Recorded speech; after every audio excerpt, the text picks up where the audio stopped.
Hello बच्चों, नमस्कार। आप लोग देख रहे हैं यूट्यूब चैनल MCI और मैं हूं विकास त्रिपाठी। बच्चों, आज हम लोग कक्षा 10 में विषय गणित में चैप्टर नंबर 4 द्विघात समीकरण के बारे में पढ़ेंगे। देखते हैं एक्सरसाइज 4.3 का क्वेश्चन नंबर 9। चलिए, दो पानी के नल एक साथ एक हौज को भरने में हौज को 9 सही 3/8 घंटों में भर सकते हैं। बड़े व्यास वाला नल हौज को भरने में कम व्यास वाले नल से 10 घंटे कम समय लेता है। प्रत्येक नल द्वारा अलग से हौज भरने में लगा समय ज्ञात कीजिए या करो। बच्चों, कह रहा है कि दो पानी के नल हैं जो एक साथ हौज को 9 सही 3/8 घंटे में भर सकते हैं। बड़े व्यास वाला जो नल है वो कम व्यास वाले नल से 10 घंटे कम समय लेता है हौज को भरने में। अब कह रहा प्रत्येक नल द्वारा अलग से यानी अलग अलग हौज भरने में कितना समय लगेगा, वो समय ज्ञात कीजिए। तो ध्यान से देखो बच्चों, बड़े व्यास वाले नल द्वारा भरने में लगा समय तो दिया है, कम व्यास वाले नल से 10 घंटे कम। तो फिर बड़े व्यास वाले नल द्वारा लगा समय दिया है, कम व्यास वाले का समय मान लो। लिखेंगे यहां पर, माना कि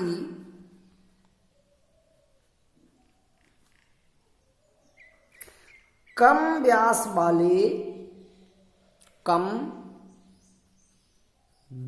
वाले नल द्वारा हौज भरने में लगा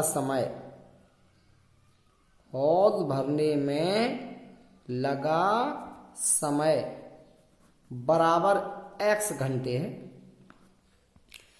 अगर कम व्यास वाला नल x घंटे में भर रहा है तो जो bड़े व्यास वाला नल है इसे हौज भरने में कम व्यास वाले नल से 10 घंटे कम समय लगता है।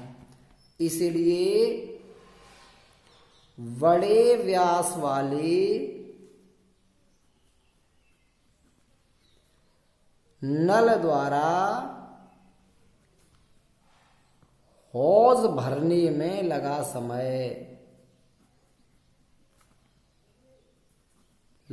समय बराबर x - 10। माने इस नल से 10 घंटे कम लग रहा है तो x - 10 घंटे। बच्चों, अगर कम व्यास वाले नल द्वारा हौज भरने में लगा समय x घंटे है तो कम व्यास वाले नल द्वारा 1 घंटे में भरा गया जो हौज होगा वो इसका व्युत्क्रम 1/x। तो लिखेंगे, कम व्यास वाले नल द्वारा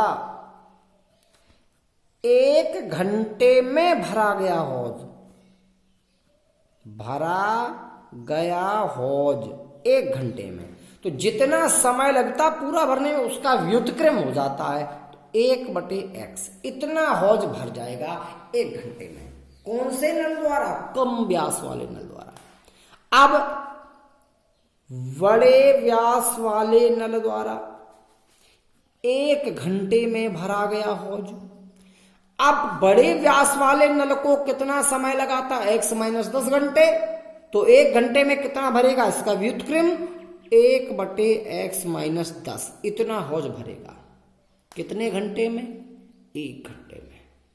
1 घंटे में बड़े व्यास वाला नल इतना भर देगा, वो कम व्यास वाला नल इतना भर देगा।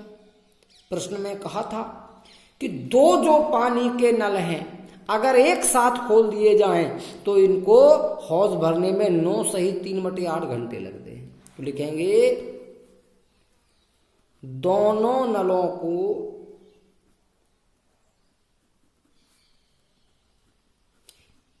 एक साथ हौज भरने में लगा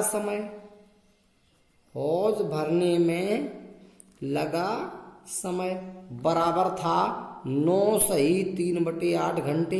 इसे हल कर लो, 8 × 9 = 72, 3 × 75/8 घंटे। इतने घंटे दोनों नलों को एक साथ हौज भरने में लगे, तो लिखेंगे दोनों नलों द्वारा एक साथ 1 घंटे में भरा गया हौज, भरा गया हौज। अगर समय दिया हो पूरा भरने का, वो 1 घंटे का निकालो, इकाई समय का निकालो, तो उसका व्युत्क्रम माने 8/75 इतना हौज भर जाएगा। दोनों नलों द्वारा एक साथ भर रहे हो, तो देखो पहला नल 1 घंटे में भरता 1/x जो कम व्यास वाला है, अधिक व्यास वाला 1 घंटे में इतना भरता, तो दोनों एक साथ कितना भरेंगे 1/x और प्लस 1/x-10। और सवाल के अनुसार दोनों कितना समय कितना भर रहे 8/75। बच्चों एक समीकरण बन गया है जिसे हम एलसीएम लेके हल करेंगे और इसको द्विघात समीकरण बनेगा, इसके मूल ज्ञात कर लेंगे, x के मान ज्ञात कर लेंगे।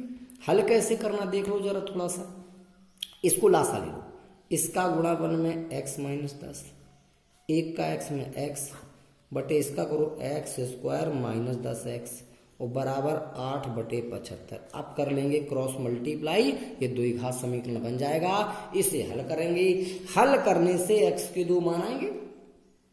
बच्चों ध्यान दें, यहां पर x के जो 2 मान आएंगे, एक मान 10 से कम होगा और एक मान 10 से बड़ा होगा। 10 से कम मान x का मान संभव नहीं है। क्यों? क्योंकि जो 10 से कम होगा, तो ध्यान से देखें कि x कम व्यास वाला नल x घंटे लेता है, तो फिर बड़े व्यास वाला नल x-10, जब यहां तुम x का मान 10 से छोटा रखोगे तो ये समय ऋणात्मक आएगा। ऋणात्मक समय आने का मतलब है कि नल खुला ही नहीं, हौज पहले ही भर गया। ऐसा तो संभव नहीं है, इसलिए x का जो मान 10 से छोटा रहे वो मान आप लिख देना अमान्य, जो 10 से बड़ा है वही मान लेकर के यहाँ रखना। सो यहाँ पे कम व्यास वाले नल द्वारा हौज भरने में लगा समय आ जाएगा, यहाँ रख देना, तो बड़े व्यास वाले नल द्वारा हौज भरने में लगा समय ज्ञात हो जाएगा। देखते प्रश्न नंबर 10। देखते बच्चों प्रश्न नंबर 10। मैसूर और बेंगलोर के बीच के 132 किमी यात्रा करने में एक एक्सप्रेस रेलगाड़ी सवारी गाड़ी से 1 घंटा कम समय लेती है।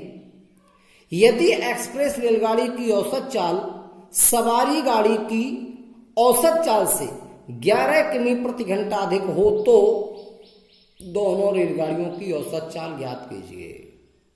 बच्चों यहां पर आपको एक गाड़ी की चाल दी है, देखो यदि एक्सप्रेस गाड़ी की औसत चाल सवारी गाड़ी की औसत चाल से 11 किमी प्रति घंटा, देखो एक्सप्रेस गाड़ी की चाल पता है, सवारी गाड़ी की पता नहीं है। चलो सबसे पहले हम सवारी गाड़ी की चाल मान लें।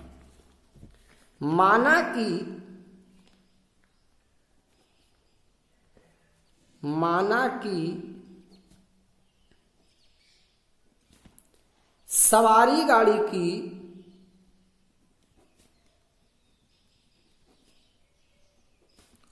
औसत चाल बराबर x किलोमीटर प्रति घंटा है, तो एक्सप्रेस गाड़ी की चाल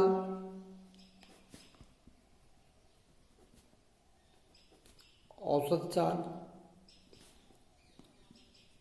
सवारी गाड़ी से 11 किमी प्रति घंटा अधिक, तो x + 1 11 किलोमीटर प्रति घंटा, ये हो जाएगी एक्सप्रेस गाड़ी की चाल।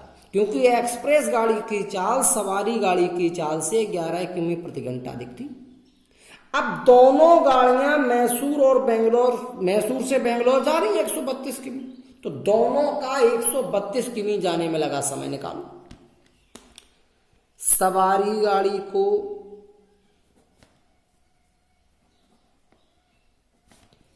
132 किमी जाने में लगा समय, समय सूत्र होता है दूरी बटे चाल। दूरी कितनी 132, चाल कितनी सवारी गाड़ी की x, इतने घंटे। अब एक्सप्रेस गाड़ी को 132 किमी जाने में लगा समय, दूरी बटे चाल, ये भी समय है। दूरी है 132 ही, लेकिन इसकी चाल अलग थी, x + 11 किमी घंटे, इतने घंटे। बच्चों, सवारी गाड़ी को मैसूर से बेंगलोर जाने में 132/x घंटे लगेंगे और एक्सप्रेस गाड़ी को 132/x + 11 घंटे लगेंगे।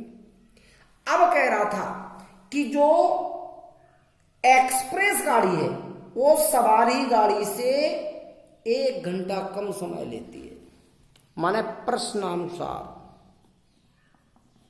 जो एक्सप्रेस गाड़ी को लगा समय है यानी 132/x + 11, ये समय सवारी गाड़ी के समय से 1 घंटे कम, ये कम 1 घंटे, इससे कम कर दो। अब दोनों कैसे हो गए बराबर। एक्सप्रेस गाड़ी का समय सवारी गाड़ी से 1 घंटे कम था, इसे भी 1 कम कर दो, दोनों कैसे हो गए बराबर। अब बच्चों इस समीकरण को हम हल कर लेंगे जैसे पिछले प्रश्न में किया था। और ध्यान रहे, क्योंकि यहाँ पर x गाड़ी की चाल है, ये ऋणात्मक नहीं हो सकती। अगर इसका मान ऋणात्मक आए तो ये अमान्य हो जाएगा। देखते बच्चों प्रश्न नंबर 11।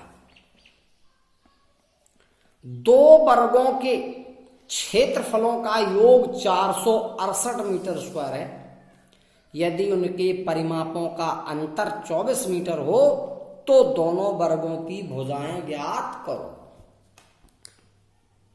मान लिया, माना कि